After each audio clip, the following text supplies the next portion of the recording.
Iranian President Mahmoud Ahmadinejad will be sworn in for a second term in the coming weeks, but that hasn't stopped people from protesting in the streets again today. People around the world have been watching the uprising unfold, including here at home. Heather Good reports.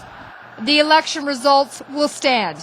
That comes from Iran's Guardian Council. It announced today that President Mahmoud Ahmadinejad's landslide victory will not be annulled. It also says there was no major fraud. There's absolutely no doubt whatsoever that the election was a fraud, a massive fraud. Dr. Haroon Akram-Lodhi is a professor of international development studies at Trent University. He has been following Iran's situation closely.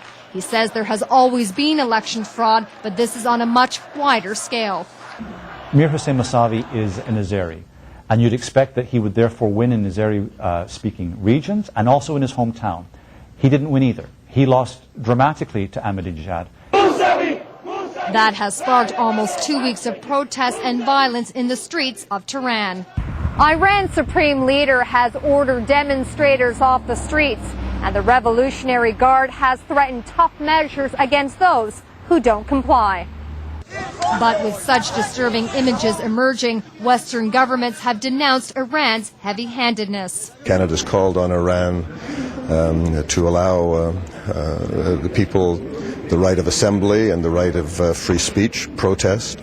Akram-Lodhi says those protests have put Iranians' fight for democracy front and center.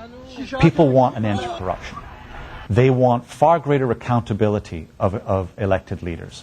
They want elected leaders to be able to have far greater control over the clerical establishment in the country. But now Iranians will have to wait. Heather Good, Czechs Newswatch.